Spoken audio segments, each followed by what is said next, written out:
اور یہاں کی تمام چیزیں منتظر تھی کسی قرآن والے کی کہ کوئی آئے ہمیں قرآن اور نبی علیہ السلام کی باتوں کو سنائے۔ یہ سرزمین منتظر تھی کسی ایک اللہ والے کی کہ اس کا دیدار ہمیں ہو جائے۔ یہ علاقہ منتظر تھا کسی ایک ایسے صالح نوجوان کا کہ جس کے دیدار اور جس کی ملاقات سے ہم لوگوں کے ذہن، دماغ اور زندگیاں بدل جائیں۔ اللہ تبارک و تعالیٰ نے اس علاقے کی دعا کو، آواز کو سنا اور ولی کامل عارف باللہ حضرت الحاج اشرف حافظ محمد یامین صاحب رحمۃ اللہ علیہ کا انتخاب اللہ نے فرمایا۔ وہ یہاں پر تشریف لائے۔ تشریف لانے کے بعد قرآن کی باتوں کو لوگوں کے سامنے رکھا۔ نبی علیہ السلام کی سنتوں کے اوپر عمل کر کے لوگوں کو زندگیاں بدلنے کے لیے پہلے اپنی زندگی کو بدل کر پھر لوگوں کے سامنے نمونہ پیش کیا، اور پھر اس کے بعد جب اللہ تبارک و تعالیٰ نے ان کی جسد اور ان کی خواہش اور ان کی دعائیں،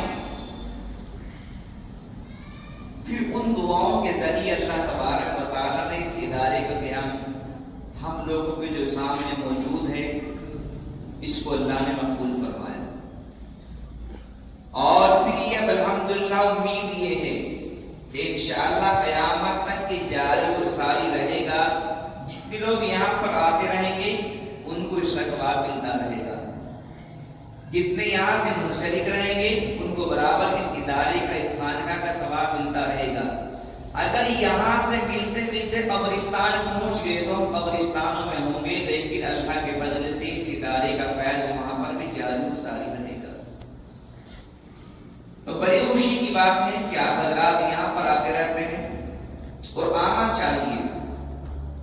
اگر اس امت نے علماء کے پاس جانا چھوڑ دیا، اس امت نے قرآن عظیم سے اپنا رشتہ توڑ لیا، اس امت نے اگر نبی پاک علیہ السلام کی سنتوں سے اپنا رشتہ توڑ لیا، تو پھر یہ سمجھیے کہ وہ دن قریب ہیں کہ نہ جانے کب کس کا بچہ، کس کا باپ ابھی لا الہ الا اللہ کہہ رہا تھا، تھوڑی دیر کے بعد وہ مندروں میں جا کے پوجا شروع کرے گا، اور ایسے حالات چلتے رہیں گے۔ ابھی پتہ نہیں کل پرسوں کی میں ایک رپورٹ پڑھ رہا تھا کہ آپ کے سہارنپور میں ہی کوئی غیر مسلم بن چکا ہے، مرد ہے، اور اس نے تلک لگائی، نام تبدیل کر لیا ہے۔ اس کی وجہ کیا ہے؟ اس کی وجہ یہ ہے کہ علماء کرام سے ہماری وابستگی نہیں ہے، قرآن کی تلاوت ہمارے گھروں میں نہیں ہے۔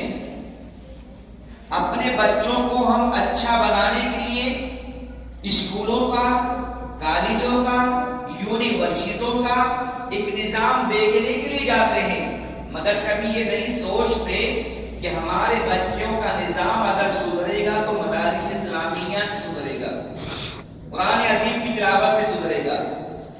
وکیل بنائیں گے، وہ ایک اپنی فکر کرے گا، کتنے مقدمات آئیں گے تو صرف اپنے ذات کے لیے کمائے گا۔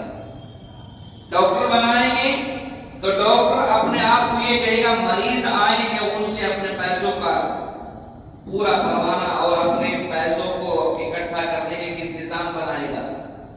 انجینئر ہوگا تو اپنے پیٹ کے لیے ہوگا، وکیل ہوگا اپنے پیٹ کے لیے ہوگا، ڈاکٹر ہوگا اپنے پیٹ کے لیے ہوگا، تھانے دار ہوگا اپنے پیٹ کے لیے ہوگا، لیکن یہ قرآن والا اپنے پیٹ کے لیے نہیں۔ انشاءاللہ قرآن پڑھے گا، وہ ماں باپ کو ثواب پہنچائے یا نہ پہنچائے وہ ان کو ضرور جائے گا۔ نماز پڑھے گا، وہ اپنے استادوں کو ثواب پہنچائے یا نہ پہنچائے مگر ان کو ضرور ملے گا۔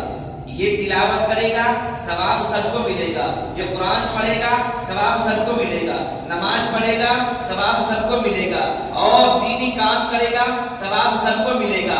وہ پہنچانے کی اگر نیت بھی نہ کرے، لیکن جن جن لوگوں نے ان کے پیچھے حافظوں کے، قاریوں کے، عالموں کے کوششیں کی ہیں، ان کو برابر ان کا حصہ ملتا جائے گا۔ صرف ایک ہی اللہ کی کتاب ہی ایسی ہے۔ دنیا میں تعلیم جتنی بھی ہوگی وہ دنیا کے لیے ہوگی، مگر دنیا کے لیے بھی جب مانی جائے کہ جب وہ وکیل اپنا بھی کام کرے، کسی پڑوسی کا بھی کرے، ڈاکٹر اپنا علاج کرے تو کم سے کم پڑوسی کو فری میں علاج کرے۔ لیکن نہیں، آج کے ڈاکٹروں کی نیت یہ ہے کہ تو پیسہ کمائے، وکیل کی نیت یہ ہے کہ تو پیسہ کمائے، انجینئر کی نیت یہ ہے کہ تو پیسہ کمائے۔ سب کچھ اپنے لیے کیا جا رہا ہے، کسی اور کے لیے نہیں کیا جاتا۔ وہ نیت کرے یا نہ کرے، مگر وہ سب اپنے لیے ہوگا۔ اور یہ حفاظ کرام نیت کرے یا نہ کرے، وہ سب کے لیے ہوگا۔ یہ علماء نیت کرے یا نہ کرے، وہ سب کے لیے ہوگا۔ یہ اللہ والے جب رات کو اللہ کا ذکر کرتے ہیں تو اس وقت کی جو ہواؤں میں، فضاؤں میں اس کی نورانیت ہوتی ہے، وہ پڑوسیوں کو بھی ملتی ہے، وہ غیروں کو بھی ملتی ہے، وہ اپنوں کو بھی ملتی ہے۔ تو معلوم یہ ہوا کہ جب تک ہمارا قرآن سے رشتہ رہے گا، جب تک ہمارا علماء کرام سے رشتہ رہے گا، جب تک ہمارا قرآن حضرات سے رشتہ رہے گا، جب تک ہمارا حافظوں سے رشتہ رہے گا، جب تک ہمارا اماموں سے رشتہ رہے گا، اور اسی طریقے پر اولیاء اللہ سے رشتہ رہے گا، انشاءاللہ تبارک و تعالی جتنی دیر ان کے پاس بیٹھیں گے اس کا ثواب الگ ہوگا، مصافحہ کریں گے اس کا ثواب الگ ہوگا، ان کی زبانوں سے کچھ کلمات سنیں گے اس کا ثواب الگ ہوگا۔ اور اسی کے ساتھ ساتھ جب یہاں سے رخصتی ہو جائے گی تو اس کے بعد بھی جب یہ اپنے ذکر و اذکار کریں گے ان میں آپ کا برابر کا حصہ رہے گا۔ صرف یہ قرآن کی تلاوت اور اسلام کی شریعت ہی میں ایسا ملتا ہے کہ اور آپ کو دیکھنے کو بھی نہیں ملے گا۔ تو اللہ کا فضل ہے، اس علاقے میں ادارہ چل رہا ہے، یہ کہ آج ہمارے دماغ میں یہ بھی بات آ گئی کہ تو فلاں کا مدرسہ ہے، یہ فلاں کی خانقاہ ہے جی، نہیں، کوئی مدرسہ، کوئی خانقاہ، کوئی ادارہ کسی فلاں کا نہیں ہوتا، یہ سب کا ہوتا ہے۔ ہاں، اللہ نے اس کو چلانے کے لیے کس کا انتخاب کیا ہے، اس کی دیکھ بھال کے لیے اللہ نے کس کا انتخاب کیا ہے، اور اس میں کام کرنے کے لیے اللہ نے کن کا انتخاب کیا ہے۔ یہ انتخاب الگ چیز ہے، مگر تمام مدرسے تمام مسلمانوں کے ہیں، مسجد تمام مسلمانوں کی ہیں، خانقاہیں تمام مسلمانوں کی ہیں۔ اور اسی کے ساتھ ساتھ علماء کرام جو محنتیں کر رہے ہیں، تو جب صدقے میں کر رہے ہیں تو اس کا بھی صدقہ ہی رہتا ہے۔ تو اس لیے ہم ان تمام مدرسوں کو اس کا نہ سمجھیں، بلکہ سب کو اپنا سمجھیں۔ مسجدوں کو آج ہم نے مسجدوں کے نام تبدیل کر لیے۔ کسی گاؤں میں آپ جائیں گے 5 محلوں میں 5 مسجدیں ہیں۔ یہ کس کی مسجد ہے؟ یہ نائیوں کی مسجد ہے، یہ تیلیوں کی مسجد ہے، یہ گجروں کی مسجد ہے، اور اسی کے ساتھ ساتھ یہ فلاں برادری کی مسجد ہے۔ ہم نے ان مسجدوں کی برادری میں ڈال دیا، اس لیے بہت سے گاؤں میں اب تبدیلی آئی ہے، اور ان مسجدوں کو کیا، جیسے یہاں پر یہ زبیدہ مسجد ہے تو ان مسجدوں کے نام بدلے گئے ہیں تاکہ برادریوں میں نہ بٹے، بلکہ مسجدوں کو مسجد سمجھا جائے، مدرسوں کو مدرسہ سمجھا جائے، خانقاہ کو خانقاہ سمجھا جائے۔ تو انہوں نے اس مسجد کا نام عمر رکھا، فلاں مسجد کا نام ابوبکر رکھا، اس کا نام پھر علی رکھا، عثمان رکھا، بلال رکھا، تاکہ یہ تیلیوں سے، نائیوں سے، جوجوں سے، فلاں سے ہٹ کر دماغ میں برادری کی مسجد نہ آئے، بلکہ مسجد اسلام کی رہے۔ ابھی آ گیا ہے تو ہمارے دماغ میں یہ بات نہ رہی کہ مدرسہ فلاں کا ہے، نہیں، مدرسہ سب کا ہے اور ہمارا اپنا ہے۔ جتنا ہم ان مدرسوں سے تعلق رکھیں گے اتنا ہی اللہ تبارک و تعالی ہماری اولادوں میں، ہماری نسلوں میں اسی حساب کے بچے پیدا کرے گا۔ ایک بادشاہ تھا بڑا خوبصورت، اور رانی بھی بڑی خوبصورت۔ ان کے ایک بچہ پیدا ہوا بڑا کالا کلوٹا، بالکل سیاہ۔ بادشاہ کے دماغ میں خرابی آئی، یار میں بھی حسین ہوں، رانی بھی حسین ہے، یہ بچہ کالا کیسے پیدا ہوا؟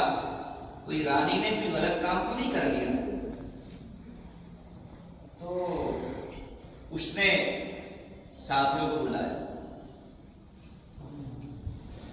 ہر ایک اپنا اپنا دماغ لگا رہا ہے، کوئی حکیم سے مشورہ کر رہا ہے، کوئی ڈاکٹر سے کر رہا ہے، کوئی وکیل سے کر رہا ہے، سب اپنے اپنے حساب کی رائے دے رہے ہیں۔ ایک بڑے پرانے وکیل، بڑے پرانے حکیم صاحب تھے، انہوں نے کہا کہ مجھے رانی صاحبہ کا کمرہ دکھاؤ۔ اب رانی صاحبہ کا کمرہ دکھایا گیا تو رانی کے کمرے میں تصویر تھی کالے کتے کی لگی ہوئی، کالے کتے کی تصویر۔ حکیم صاحب نے کہا یہ کیا ہے؟ کہ جی یہ محل میں کتا تھا، رانی صاحبہ اس کی دیکھ بھال کرتی تھی، وہ مر گیا، مرنے کے بعد رانی صاحبہ کو اس کی بڑی یاد آتی تھی، تو بادشاہ سلامت نے اس کتے کی ایسی ہی حبہو شکل یعنی تصویر بنوائی اور ان کے کمرے میں لگا دی۔ فرمایا کہ اس کالے رنگ کے کتے کو دیکھنے کا ہی اثر ہے کہ ایک بچہ کالا پیدا ہوا ہے۔ تو جب ایک کتے کو دیکھنے کا اتنا اثر ہے کہ کالا بچہ پیدا ہوا ہے، تو جب ہمارے بچے ادھر ادھر جائیں گے تو اس کے دیکھنے کا اثر آئے گا۔ ہندی کتاب پڑھیں گے تو اس کا اثر الگ آئے گا، انگریزی کی پڑھیں گے اس کا اثر الگ آئے گا، سنسکرت پڑھیں گے اس کا اثر الگ آئے گا، مہا بھارت پڑھیں گے اس کا الگ آئے گا، ڈاکٹری کریں گے اس کا الگ آئے گا، وکیل بنیں گے اس کا الگ آئے گا، قرآن شریف پڑھیں گے اس کا اثر الگ آئے گا، اس کا اثر الگ آئے گا۔ اور جب اس کا اثر الگ آئے گا تو پھر اس میں جن لوگوں نے محنتیں کی ہیں ان تمام کو اس کا ثواب ملے گا۔ مگر آج کریں کیا؟ آج ایک شکایت اور بھی آتی ہے، بیان اصل میں اس وقت نہیں ہوتا لیکن میں موٹی موٹی بات کر رہا ہوں۔ ایک شکایت اور ہوتی ہے، کیا ہوتی ہے کہ جی دعائیں آج کے دور میں کسی قبول نہیں ہو رہی۔ دعائیں سب کی قبول ہوتی ہیں مگر ہم لوگوں نے دعاؤں کو مانگنے کی جو ذرائع تھے ان کو نہیں اپنایا۔ ایک امام صاحب بیچارے امامت کرتے تھے، چھوٹا سا ان کا 4 سال کا بچہ تھا، جیسے آپ حضرات مسجد میں آ کے بیٹھے ہوئے ہیں ایسے وہ بھی بیٹھا ہوا تھا۔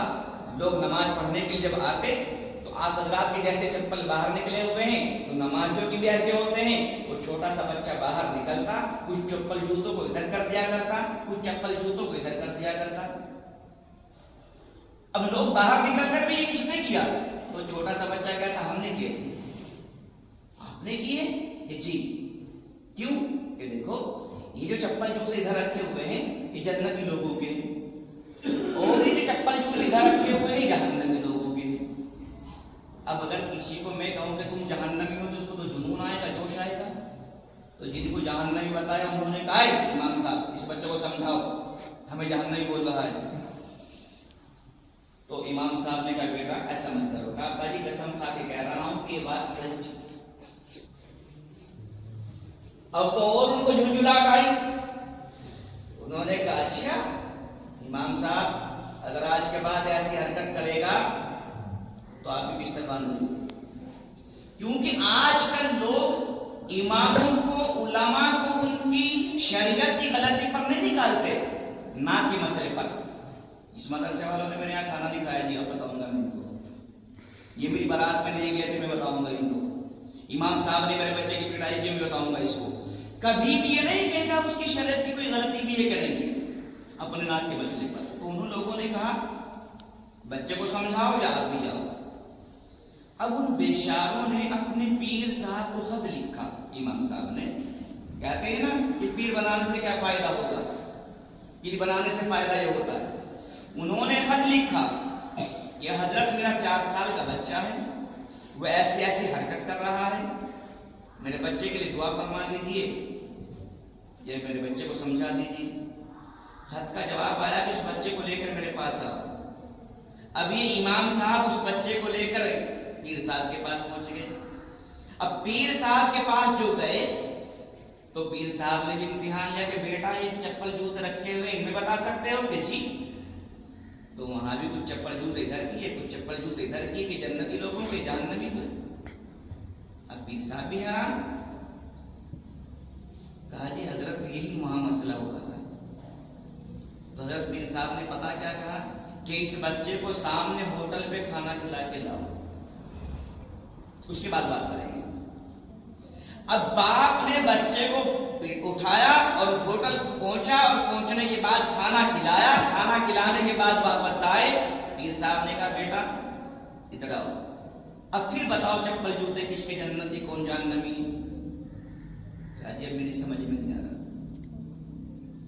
میری سمجھ میں کوئی بات نہیں آ رہی کہ کون جنتی ہے کون جہنمی ہے، کس کے چپل جنتیوں کے کون سے جہنمیوں کے کون سے، میری کوئی بات سمجھ میں نہیں آ رہی۔ میرے بھائیوں جب ہوٹل پہ ایک ٹائم کے کھانے کا اثر اتنا ہے تو ہم تو روزانہ ہوٹلوں پہ کھول رہے ہیں اور پھر کہتے دعائیں مقبول نہیں ہو رہی۔ ہم تو روزانہ، ہم تو میڈم صاحبہ کو یہ کہیں گے، اور میڈم بھی آج کی ایسی ہو گئی ہے، جناب کیا بات کر رہے ہو جی، وہاں سے ہوٹل سے لے آنا، سردی آ رہی ہے۔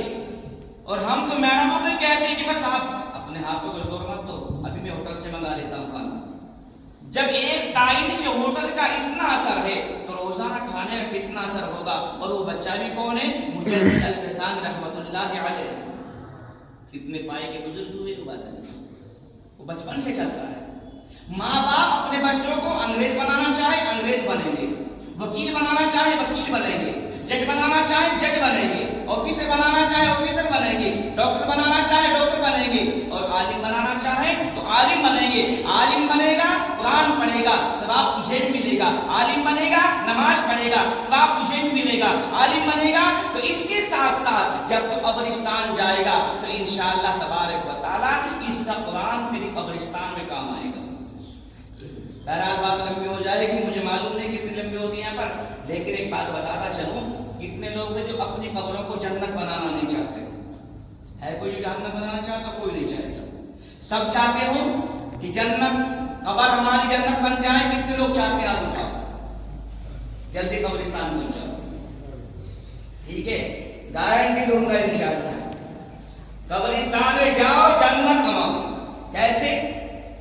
ہندوستان کی آزادی میں ایک نام آتا ہے، بس ایک واقعہ بیان کر کے بات پوری کر رہا ہوں۔ ایک نام آتا ہے حضرت مولانا مفتی محمود الحسن صاحب رحمۃ اللہ علیہ دیوبندی۔ یہ کون ہے؟ دارالعلوم دیوبند کے سب سے پہلے طالب علم ہیں، اسٹوڈنٹ۔ انگریزوں کا زمانہ ہے، اب انگریزوں نے ان کو اٹھایا اور مالٹا کی جیل پہنچا دیا۔ اب مالٹا کی جیل میں جب گئے تو ان کو ایک اندھیری کوٹری میں پہنچا دیا۔ جو جیل کا جیلر تھا، آفیسر تھا، اس نے کہا یہ کون ہے؟ کہ یہی ہے وہ محمود حسن دیوبندی۔ اچھا، جس نے ہمارے دماغ کو خراب کیے ہوئے ہیں، یہی وہ بندہ؟ کیا کر بتاؤں گا میں، اس کو آج میرے قبضے میں آیا۔ جیل کے جیلر نے، آفیسر نے ایک سانپ منگایا، زہریلا سانپ منگایا، زہریلا، اور اپنے یار دوستوں کو بلایا کہ آؤ آج تمہیں ایک مزہ دکھائیں گے، تماشا دکھائیں گے۔ کیسے تماشا؟ کہ جو انڈیا میں ہمارا مقابلہ کرتا تھا اور ہمارے خلاف فتوے دیا کرتا تھا، بچوں کو تیار کیا کرتا تھا، آج ہمارے قبضے میں ہے، اور میں نے سانپ منگایا ہے۔ اس کے کمرے میں سانپ کو ڈالا جائے گا، سانپ اس کو ڈسے گا اور وہ چیخے مارے گا اور ہم مزے لیں گے۔ سانپ کمرے میں چھوڑ دیا، سانپ کمرے میں چھوڑا۔ اگر یہاں پر سانپ چھوڑ دیا جائے 1 منٹ میں مسجد خالی، ٹھیک ہے نا بھائی؟ 1 منٹ میں مرغوب پر بیان کر رہا تھا، مسجد میں بیان تھا، اتفاق سے رات عشاء کی نماز کا بیان تھا، تو بیان جب چل رہا تھا تو لوگ کہنے لگے، مجھے جلدی تھی، میں نے کہا بھائی بس نہیں بھائی تھوڑا سا اور پڑھ دو۔ تو میں نے کچھ اور بیان پڑھایا، پتہ نہیں کہاں سے سانپ آ کے میرے پیروں سے گزرتا ہوا سامنے والے کے پاس پہنچ گیا۔ جیسے اس کو سانپ نظر آیا، اس نے کہا سانپ، 1 منٹ میں مسجد خالی۔ میں نے کہا چلو میرا بھی کام ہو گیا، ٹھیک ہے نا؟ کیونکہ سانپ کی دہشت اتنی ہوتی ہے، لیکن قربان جائے اس اللہ والے پر، سانپ جیسے اس آفیسر نے کمرے میں چھوڑا، حضرت نے دیکھا اچھا سانپ آ گیا، نہ بھاگے، نہ ڈرے، نہ جھجکے، اوہو سب کو سبق دیا. اعوذ باللہ من الشیطان الرجیم. بسم اللہ الرحمن الرحیم. الرحمن علم القرآن خلق الانسان علمہ البیان. الشمس والقمر بحسبان. جو سانپ چھوڑا گیا تھا وہ رکتا چلا گیا اور وہاں قرآن پڑھا جا رہا ہے. سانپ ایسے بیٹھ کے سن رہا ہے. سانپ سن رہا ہے. حضرت نے قرآن پڑھنا بند کیا. سانپ نے سر اٹھا دیا. سانپ نے جیسے سر اٹھا دیکھا کہ بھی حضرت نے کبھی اس کا نشہ ڈھیلا نہیں ہوا تو حضرت نے دوسرا ذکر شروع کیا جو حضرت قاری ارشاد صاحب لوگوں کو بھی کراتے ہیں. کون سا ہے دوسرا ذکر؟ کہ بہت سے لوگ ایسے جو قرآن پڑھنا نہیں جانتے تو وہ کیا پڑھیں. تو حضرت نے دوسرا ذکر شروع کیا. الا اللہ لا الہ الا اللہ لا الہ الا اللہ لا الہ الا اللہ. اب سانپ بھی ذکر کر رہا ہے. اب سانپ بھی ذکر کر رہا ہے. کیسے؟ لا الہ الا اللہ لا الہ الا اللہ. اب سانپ ذکر کر رہا ہے اور ذکر کرتے کرتے کرتے کرتے جب سانپ اللہ کے قرآن کی تلاوت سے اور اللہ کے ذکر سے اپنے آپ کو مطمئن کر چکا ہے اب یہ سانپ وہاں سے نکلا اور جس آفیسر نے چھڑوایا تھا اسی آفیسر کے پیر کو ڈسا اور اس کو جہنم رسید کیا. جب یہ قرآن اور اللہ کا ذکر ہماری اندھیرے کمرے میں حفاظت کر سکتا ہے تو کیا قبروں میں حفاظت نہیں کرے گا؟ یہ ہمارے علماء نے ہمیں دکھا دیا. مولانا قاسم نانوتوی کا ذکر بھی ایسا ہی آتا ہے کتابوں میں. قاسم نانوتوی رحمۃ اللہ علیہ تعلق کے بانی وہ ذکر کر رہے ہیں تو اندر سے ٹھک ٹھک کی آواز آئی. ایسے لوگوں نے کہا یار آج کیا معاملہ ہے. تو کسی کی ہمت نہیں تھی کہ حضرت کا کمرہ کھول کے دیکھ لیں. لیکن یہ ٹھک ٹھک کی آواز آ رہی تھی تو لوگوں نے ہمت سے ذرا سا کھول کے دیکھا تو حضرت ذکر کر رہے ہیں لا الہ الا اللہ. تو سانپ سامنے بیٹھا وہ بھی ذکر کر رہا ہے لا الہ الا اللہ. تو اس کا جو سر بار بار زمین پہ لگ رہا ہے وہ ٹھک ٹھک کی آواز آ رہی ہے. تو معلوم یہ ہوا کہ اللہ کے ذکر سے اگر اپنے آپ کو ہم مطمئن کریں گے دعائیں مقبول ہوں گی. قبرستان ہمارے جنت بن جائیں گے. بن جائیں گے کہ نہیں بن جائیں گے؟ اسی لیے کہتے ہیں کہ علماء کرام کی صحبت میں آؤ. علماء کرام کی صحبت سے قرآن کی تلاوت کا شوق پیدا ہوگا. علماء کرام کی صحبت سے ہمیں اللہ کا ذکر کرنے کا شوق پیدا ہوگا اور 24 گھنٹے اللہ کا ذکر کرنے والے بن جائیں. چل رہے ہیں اللہ اللہ کہتے جاؤ, بیٹھے اللہ اللہ کہہ لو. پہلے زمانے کی عورتیں کیا کیا کرتی تھی, اب کے زمانے کی عورتیں کرتے کس طرح زیادہ ہے نہیں. تو آج کل مرد کہتے ہیں میڈم صاحبہ نماز پڑھ لو, جی چلے جاؤ بس پڑھ لو اٹھ جاؤ گے آپ چلے جاؤ. ایسا کرتے ہیں کہ جیسا بالکل 12 سال کی گڑیا ہو گئی, 12 سال کی بیمار پڑی ہے. پہلے زمانے کی عورتیں کیا کہتی تھی, چلو جی نماز کا ٹائم ہو گیا آپ چلے جاؤ, اور خود نماز پڑھ کے اپنے مردوں کو اٹھاتی تھی.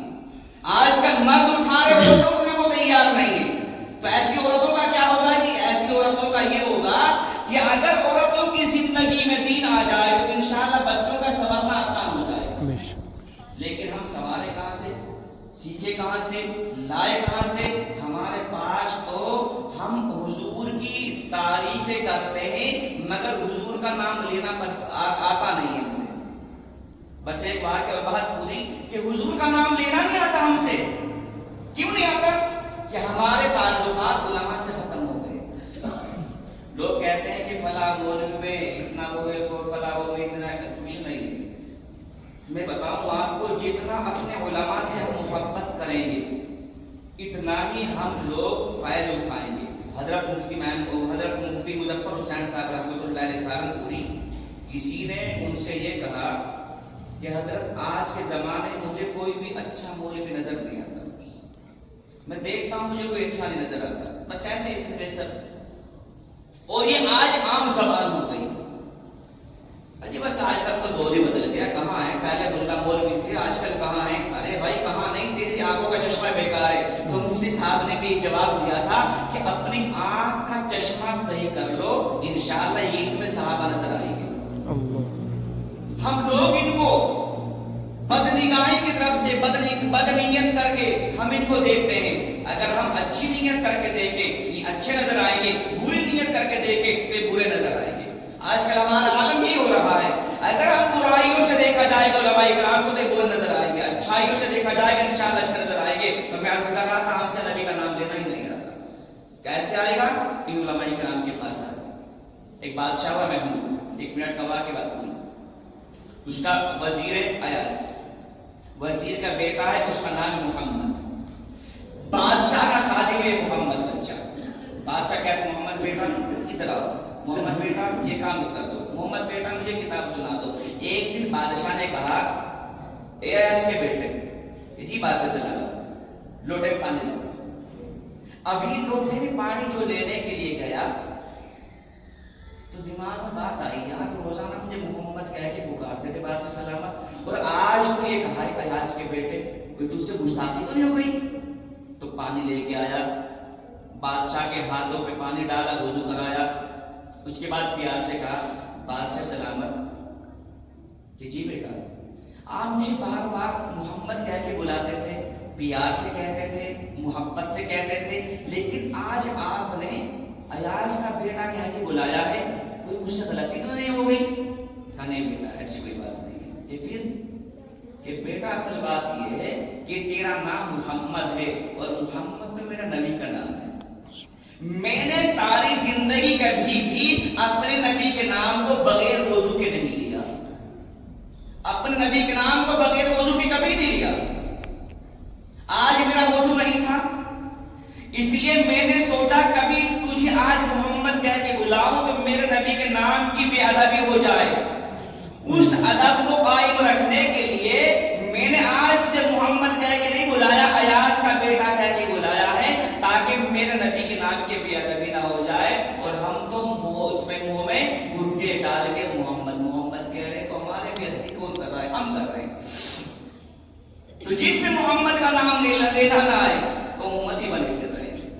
پہلے توبہ سے دل پاک کر لیجئے, پہلے توبہ سے دل پاک کر لیجئے, جام توحید لب سے لگا لیجئے. پہلے توبہ سے دل پاک کر لیجئے, پہلے توبہ سے دل پاک کر لیجئے, جام توحید لب سے لگا لیجئے. آپ زمزم سے پھر اپنا منہ دھوئیے, آپ زمزم سے پھر اپنا منہ دھوئیے, اور نام شہ انبیاء لیجئے.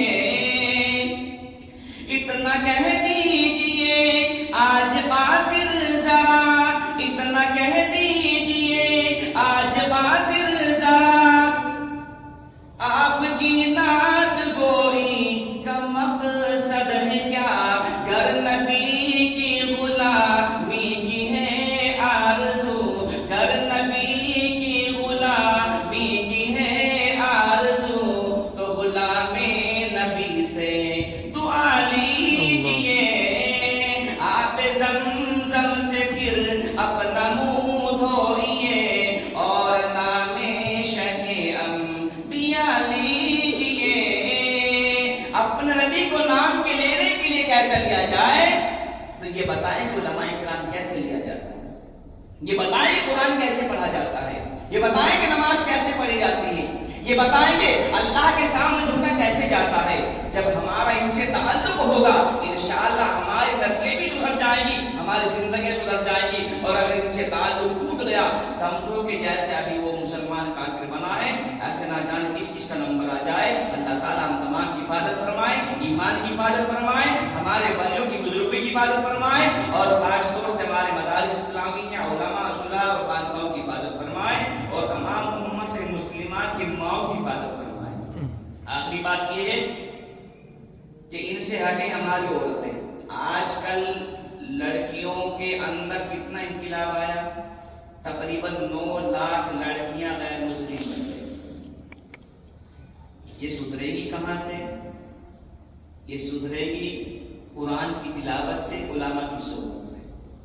اپنی بچوں کو، اپنی عورتوں کو ایک بات ضرور کہیں کہ انشاءاللہ قبرستان میں تو جانا ہی ہے، تو کم سے کم قرآن کی محبت لے کے جائیں، قرآن زبان پہ آئے گا، انشاءاللہ ایمان کی سلامتی ہوگی، علماء کرام کی محبتیں آئیں گی، ہماری نسلوں میں علماء پیدا ہوں گے، حافظوں کی محبت ہوگی، ہماری نسلوں میں حافظ پیدا ہوں گے، قاریوں کی محبت ہوگی، ہماری نسلوں میں قاری پیدا ہوں گے۔ اسی طرح جو جن سے محبت کرے گا انشاءاللہ ان کی نسلوں میں ایسے اللہ تعالیٰ انتظام فرمائیں گے۔ اس لیے میرے بھائیو ایسی محفلوں میں بار بار آیا کرو، ان سے ایمان بھی بنتا ہے اور ذکر کرنے کی عادت بھی آتی ہے، ذکر کرنے کی عادت بھی آتی ہے۔ سردی ہے کوئی بات نہیں ہے، سردی ہے کوئی بات نہیں ہے، کم سے کم اگر نیت یہ کر لیں کہ آئندہ جب منگل کو مجلس ہوگی انشاءاللہ 2 ساتھی اور لے کے آؤں گا، اگر 2 ساتھی نہ بھی بنے ہفتے میں ان کو لانے کا ثواب آج سے شروع ہو جائے گا، ٹھیک آیا کریں گے انشاءاللہ، بڑھائیں گے، جتنے لوگ بڑھتے جائیں گے ثواب سب کو برابر کا ملتا جائے گا۔ اللہ تعالیٰ مجھے کہ آپ کو بھی بیان سننے سے زیادہ مل کے توفیق عطا فرمائے، اور اللہ تعالیٰ ہمارے حضرت کو اور ان کے تمام بھائیوں کو ہر طرح کی نعمتیں اور ہر طرح کا سکون عطا فرمائے، اور اس ادارے کی اس خانقاہ کی حفاظت فرمائے، اس میں کام کرنے والوں کی حفاظت فرمائے۔